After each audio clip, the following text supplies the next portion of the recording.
اور میں یہاں آپ کے سامنے ایک بات رکھنا چاہتا ہوں، شاید آپ چونکیں بھی پریشان بھی ہو جائیں، لیکن انشاءاللہ وہ پریشانی جلدی رفع بھی ہو جائے گی۔ دیکھیے، ہمارے جو اسلاف ہیں، صحابہ کرام کے بعد ائمہ، یہ ہمارے اسلاف میں چوٹی میں ہیں۔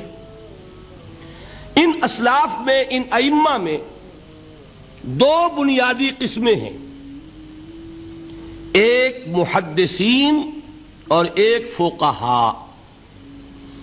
محدثین، ان کا کام کیا تھا؟ قرآن تو اللہ نے خود جمع کر دیا تھا، میں پہلے دن بیان کر چکا ہوں حضور کے سیرہ مبارک میں۔ حضور نے صحابہ کو اسی ترتیب سے قرآن پڑھا دیا اور سینکڑوں صحابہ نے یاد کر لیا۔ پھر جو کمی اگر رہ گئی تھی، کتابی شکل میں حضرت ابو بکر لے آئے۔ پھر اگر اس میں کوئی فرق پڑ رہا تھا پڑھنے کے انداز میں، تو ایک کتابت کے اوپر جمع کر دیا حضرت عثمان نے۔ بات ختم ہو گئی۔ خلافت راشدہ میں قرآن کا معاملہ تو محفوظیت کی آخری درجے کو پہنچ گیا۔ اب اصل مرحلہ کیا تھا؟ حضور کے اقوال مبارک کو جمع کرنا، ان کو بھی تو سمیٹنا ہے نا۔ صحابہ ہیں، منتشر ہو گئے ہیں، کوئی صحابی کوفے چلے گئے، کوئی صحابی دمشق چلے گئے، کوئی کہیں چلے گئے، کوئی کہیں چلے گئے۔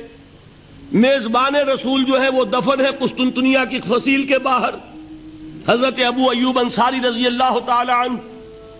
اب ان سب کے پاس، کسی کے پاس اتنی احادیث، کسی کے پاس اتنی احادیث، ان کو جمع کرنے کا کام، پھر چھان پھٹک کرنے کا کام، پھر مرتب کرنے کا کام، یہ کس نے کیا؟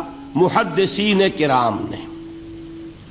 بہت بڑے محسن ہیں اس امت کے محدثین کرام، پوری زندگیاں کھپائیں۔ ایسا بھی ہوا ہے، ایک صحابی مدینے سے چلتے ہیں، ایک محدث مدینے سے چلتے ہیں، انہیں معلوم ہوتا ہے کہ ایک صحابی دمشق میں ہے، ایک حدیث وہ بیان کرتے ہیں، ذرا باریک بات ہے، سمجھ لیجئے گا۔ ان کو وہ حدیث معلوم تھی، لیکن وہ حدیث 3 راویوں کے راستے سے آ رہی تھی۔ ان کے پاس جو حدیث تھی وہ 2 راویوں کے حوالے سے تھی۔ اب وہ جاتے ہیں اور وہ بیت المقدس کا اور وہ دمشق کا سفر کرتے ہیں صرف اس حدیث کو سننے کے لیے، سواری سے اترتے بھی نہیں۔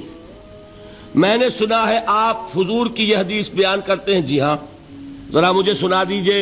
سنا دیا، ویسے ہی اپنے اونٹ کی جو ہے گردن موڑ لی کہ واپس، بھائی اترو، ٹھہرو، قیام کرو۔ نہیں، میں صرف ایک حدیث رسول تم سے سننے کے لیے آیا تھا، میں اپنے اس سفر میں کوئی اور مقصد جمع نہیں کرنا چاہتا۔ یہ کام کیا محدثین نے۔ بہرحال میں اس وقت جمع و تدوین حدیث کے موضوع پر میری گفتگو نہیں ہے، لیکن چونکہ ہمارے اس جدید دور کے فتنوں میں ایک فتنہ ہے انکار حدیث کا۔ لوگ سمجھتے ہیں جیسے کہ ڈرائنگ رومز میں بیٹھے ہوئے آرام سے کتابیں پڑھتے ہیں، شاید ایسے ہی محدثین کا کام تھا۔ انہوں نے جس طرح زندگیاں لگائی ہیں اور جس طریقے سے حدیث کو جمع کرنے کے لیے مشقتیں جھیلی ہیں، اس کا آج ہم تصور نہیں